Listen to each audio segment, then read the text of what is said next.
What's up, everybody? Happy Wednesday. Hope all you're having a great day so far. Um, Getting into this episode of GH, there's something I wanted to bring up that kind of stuck. It stuck out to me. Rewatching the episode from yesterday and Monday and stuff, it really stuck out to me. With the Cameron holding the gun and stuff like that, that scene really stuck out. And me, I don't like to bring up the current climate on for a TV show and stuff because as you all know, you know what I mean, it's all over the news. Obviously, you got minorities getting killed by the cops. Even when they're complying with the cops, they're still getting gunned down unjustly.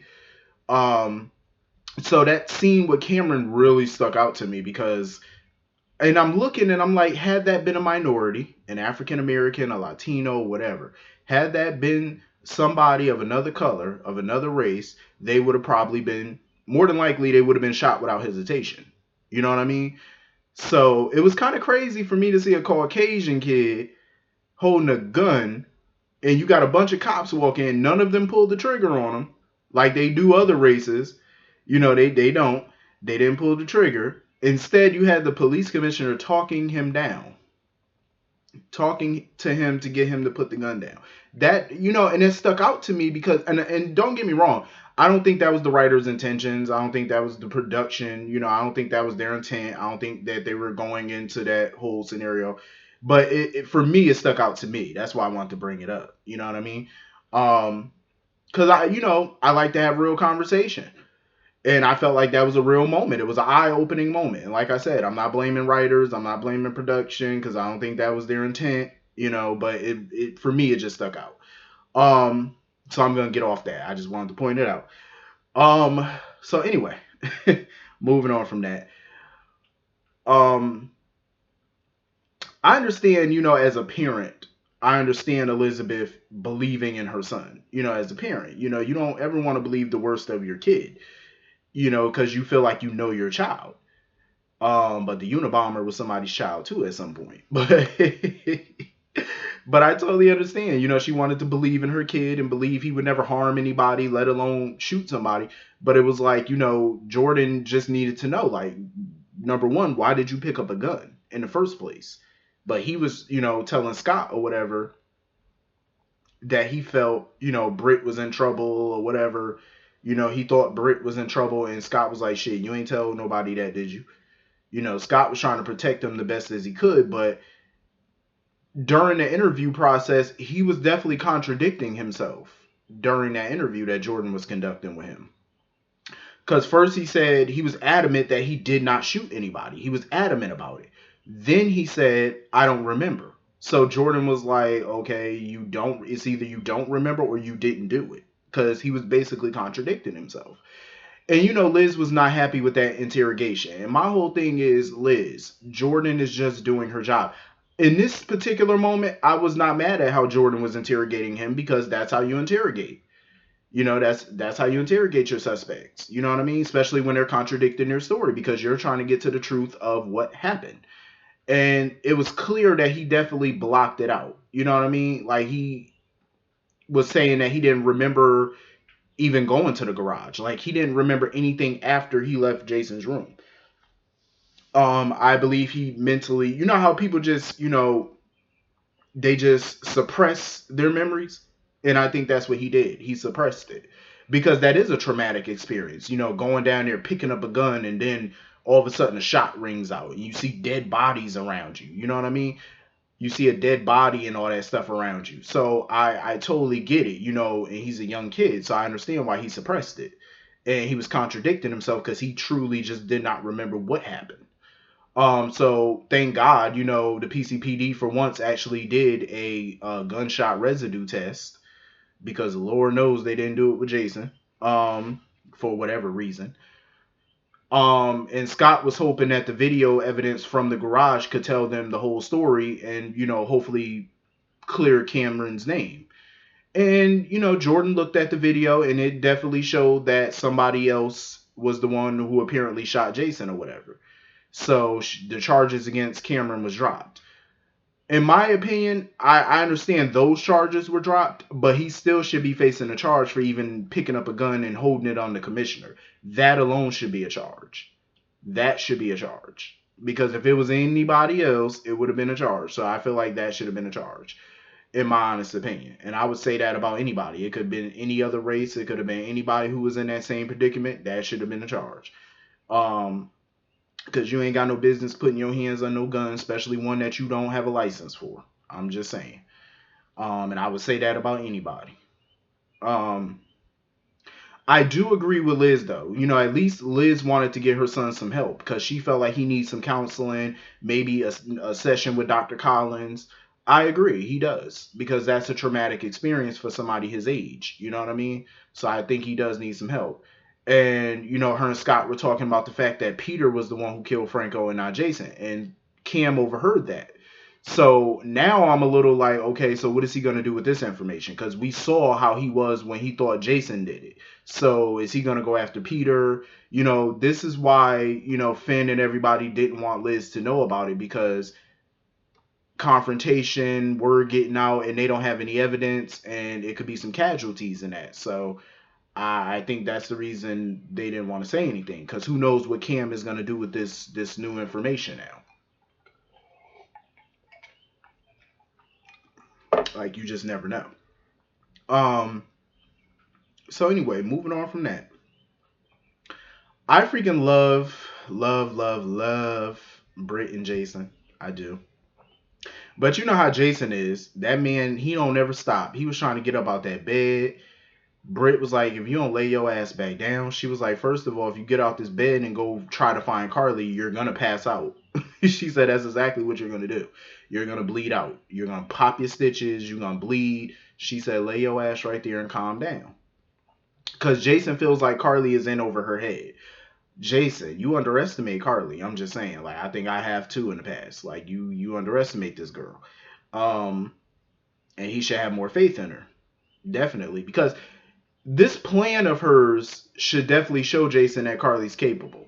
I mean, she came up with this whole plan by herself. You know, she didn't have no help coming up with this plan. She thought about it. She got all the players in line. She set the plays. Touchdown. Touchdown. And she did that shit herself.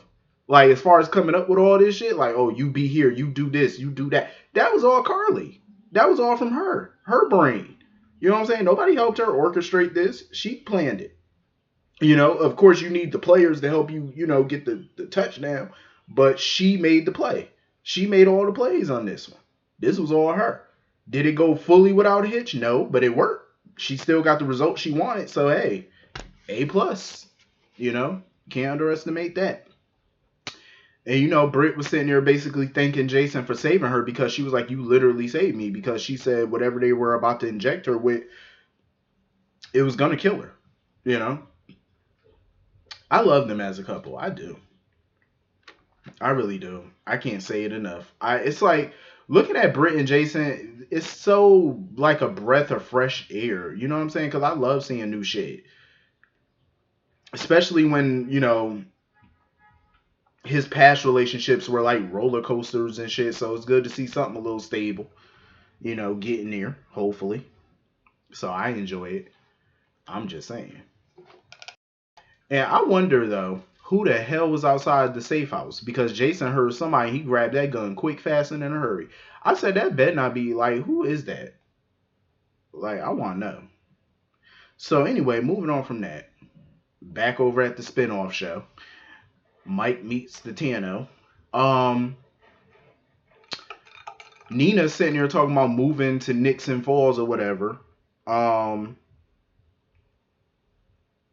she talking about getting an apartment out there and whatnot. I was like, so you're gonna just straight up move from Port Charles to go here to what? Build some new life with a man that you know has amnesia, and you're gonna run Crimson remotely then?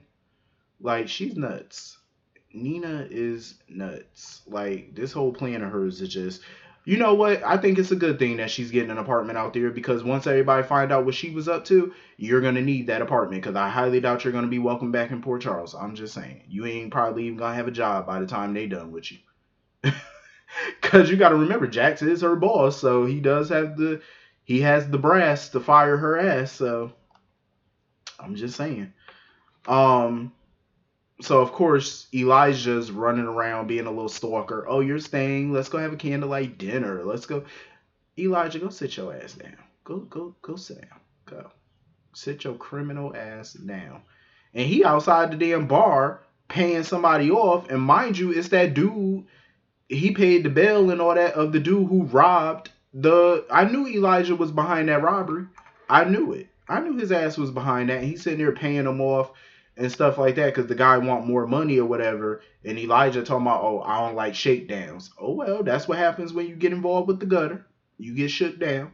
And Mike was sitting there eavesdropping, listening in on that conversation. I said, go ahead, listen in. Hopefully, he gets some dirt on him that he can use because Elijah gonna be a big ass problem. So anyway, moving on from that, because y'all already know what I want to talk about. Listen, listen, Carly, Carly, Carly. Carly showed the fuck up at that meeting and showed out. She showed up and showed out at that meeting. When I tell you she was working that white dress like a freaking drag queen on Thursday nights, and that's a compliment, by the way. Carly was working that shit. Carly came up in there poised, cool, calm, and motherfucking collected. I said, that's what I'm talking about. Um, Cyrus ain't know what hit his ass. And he's sitting there talking about, oh, just because she's Sonny's widow doesn't mean she should be taken over and whatnot. Sit your ass down. And Cyrus just kept refusing to sit down. Carly told him to have a seat.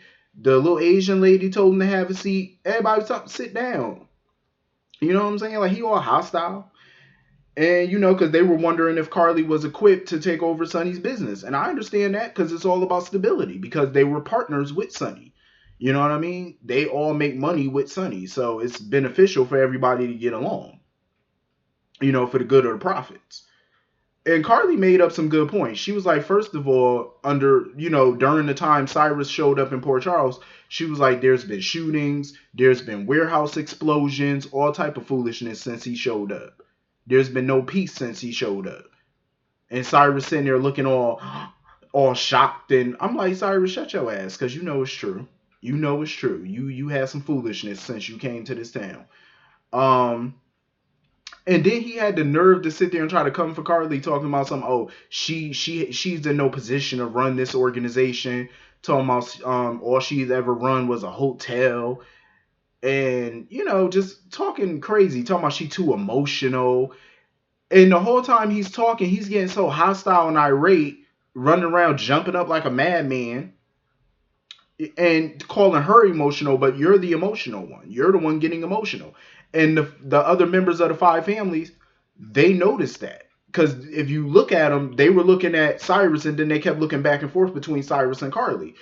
And the whole time Cyrus was getting emotional, Carly was sitting there with a straight face like, just serving looks.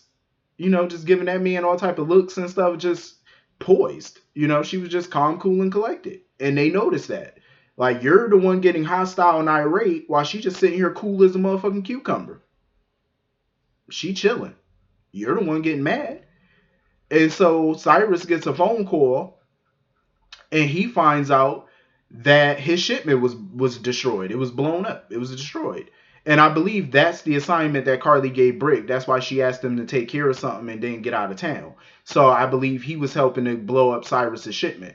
And Carly, she was sitting there. She wasn't copping to it. She wasn't, saying, oh, I did it or whatever. She just said, if I did blow up your shipment, I was justified in doing so because you're trying to go in on my territory. And it ain't happening. And she let the other five families know. She was like, first of all, Sonny's people are my people. They were loyal to him. They're going to be loyal to me. And I think when that happened, I think the five families were impressed with Carly because she showed at that meeting that she can handle this. Like, she showed them that.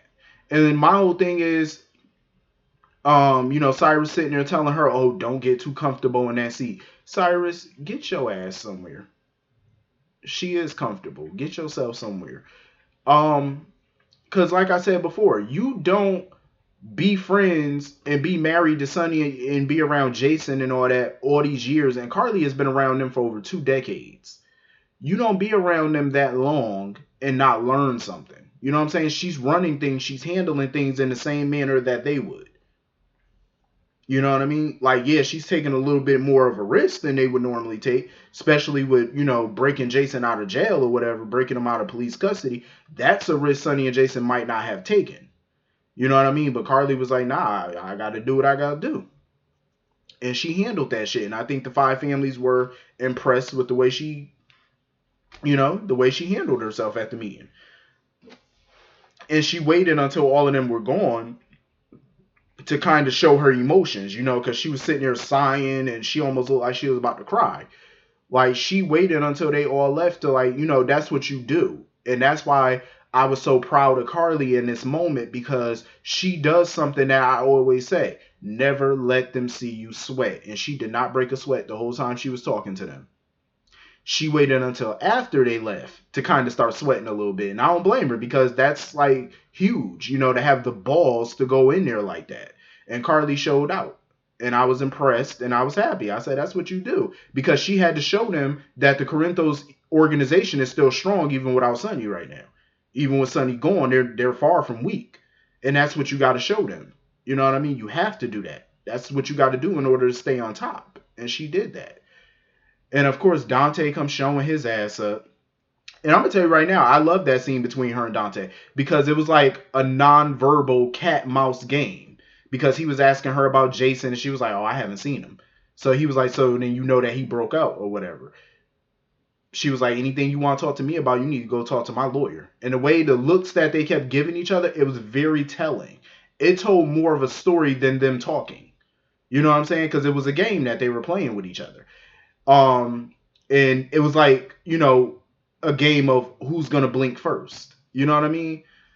My whole thing is, though, Dante has no authority to sit here and ask nobody any questions, because I don't even know why he's even a part of this investigation. You have no badge, you have no gun, you're not an official member of the PCPD, so you shouldn't even be on this case. Period. Any evidence that he finds or whatever should be tossed out by a judge. Any lawyer should be able to get any evidence tossed out that he finds. It's illegal. He's not a cop. Honestly, Dante's not even a licensed private investigator, so whatever he finds, Diane should be able to get tossed out anyway. He even went over to Jax's house to ask him about where Carly was at the time and all that stuff.